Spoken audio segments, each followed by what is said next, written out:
This story happened to me when I was only 30 years old. If someone asked me what moment killed me, I wouldn't hesitate to answer. It was the moment I stood behind the bedroom door and heard my wife whisper, "I love you. Don't leave me." And it wasn't to me. Thomas, 30 years old, lived in a small town about an hour's drive from Los Angeles, a place where everyone knew each other, where rain was rare, and where dreams often died before they could take shape. He was a civil servant working at the tax department from 8 a.m. to 5 p.m., came home, had dinner, watched TV, and went to sleep. A simple life. A wife, a rented apartment, not rich, not poor, just fine. He used to think he was happy. Every morning, he drove to work in the quiet sadness of dawn. Every evening, his wife, Caroline, usually waited with a warm meal, a gentle smile, and the familiar question, "How was your day?" He always answered, "Normal, and yours?" One day in March, faint sunlight, Thomas left work early due to exhaustion. He went home without telling anyone. When he entered, the house was strangely quiet. No sound of frying pans, no TV noise, just whispers coming from the slightly ajar bedroom door. He approached, then stopped. Through the crack, he saw Caroline, the woman he had trusted most, holding a strange man. They were kissing. Her hands ran through the man's hair. Her eyes closed. Her lips moved with words that shattered Thomas. "I love you. Don't leave me." The pain slashed through his chest like a knife. His heart tightened like it was being squeezed. He stepped back. No air, no sound, nothing. He didn't step in, didn't scream. He left in silence, like a dead man who could still walk. Thomas began drinking. At first, just a can of beer, then two, then the whole pack. He quit his job. The apartment reeked. Everything inside him crumbled, disintegrated like a body being pulled out of sleep. He didn't eat, didn't sleep, just sat for hours staring at the ceiling, remembering the look Caroline gave that man, a look she had never given him. One night in a drunken haze, he opened his phone and typed into Google, "Painless ways to die." He had bought a rope. It was a Thursday. He prepared everything, wrote a few lines to his mother, put the phone down, turned off all the lights, opened the balcony door. Cold wind. The city in the distance looked like forgotten stars. But just as he stepped onto the ledge, his phone rang. Thomas was startled. He hadn't planned to answer, but the ringing kept coming. His hands trembled as he picked it up. On the screen was an unknown number. Without thinking, he answered. The voice on the other end, gentle as if from another world, said, "Thomas, you are not alone." He froze. "I see you. Don't jump. You belong to me. Come back." Who is this?" No reply, just the wind. But something inside him, a strange warmth, made him cry. For the first time in months, he cried, not because of pain, but because someone still saw him. 3 days later, he drove up a mountain, a place he used to go as a child. He stood on the cliff's edge, overlooking a deep chasm. The sun was setting. The golden light was pale like diluted blood. He intended to pray to God once, even though he had abandoned God long ago. "God," his voice choked, "if you're real, if you still remember me, I don't want to die, but I don't know how to live." The wind howled, and then he heard it, not through his ears, but in his heart. "I was there, Thomas, when you stood outside the bedroom door, when you opened your first can of beer, when you searched for death. I was there, and I am still here." Thomas collapsed, screaming into the wind, "Why me? I don't deserve it." Silence, then, "Because I love you. I loved you before you loved yourself." Thomas came back.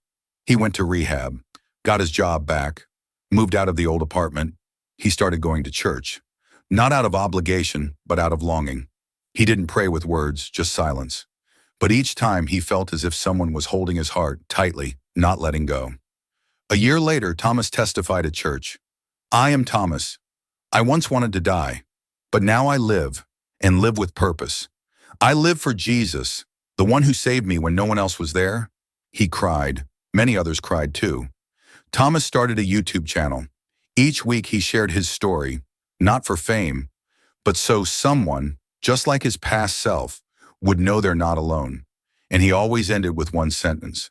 No matter where you are in the darkness, remember God sees you. He has not left. And if he could save someone like me, he can save you too.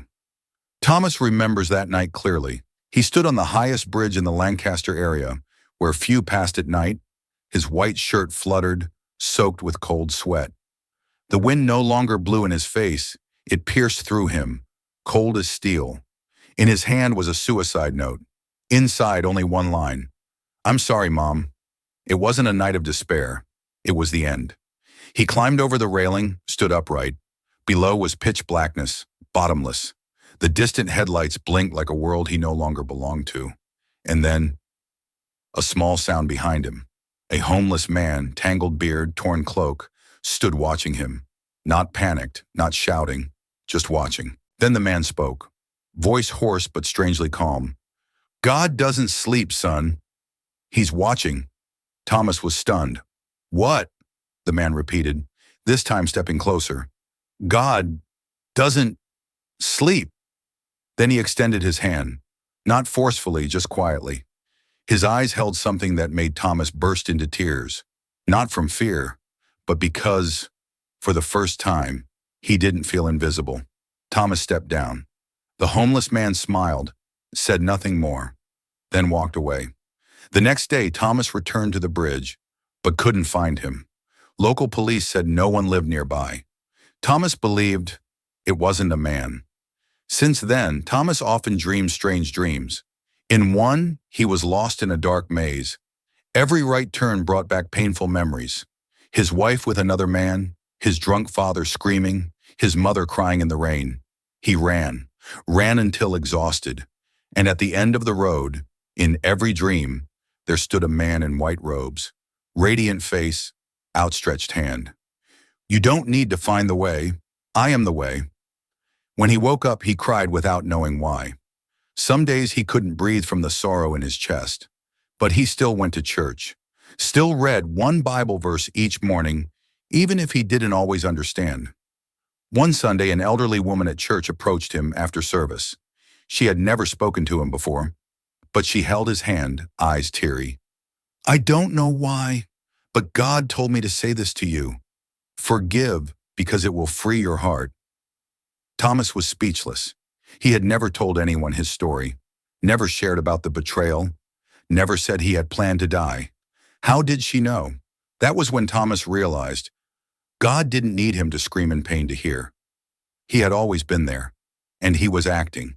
Through others, through small, unnamed moments. About 18 months after Thomas had left, Caroline reached out. They met at a small cafe. No anger, no blame, just a different Thomas. She apologized. He looked at her for a long time and nodded. Not because everything was easily forgiven, but because Thomas had chosen to live, and living meant forgiving. He didn't go back to her, but he prayed for her, something he had never done during their marriage. From a desk clerk, he became a spiritual counselor and launched the YouTube channel, One Who Came Back to Life. The first video had only 8 views, but after 6 months, over 200,000 people followed him. He didn't preach doctrine. He told stories of pain, failure, and miracles.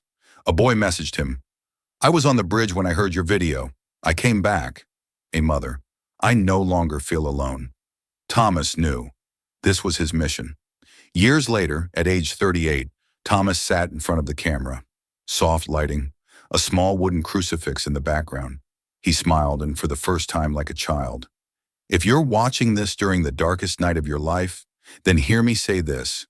God doesn't wait for you to be perfect to love you. God loves you in the pain, in the tears, in the mistakes, in the sin. I am Thomas. I once wanted to die, but now I live because Jesus saved me, and he will save you too.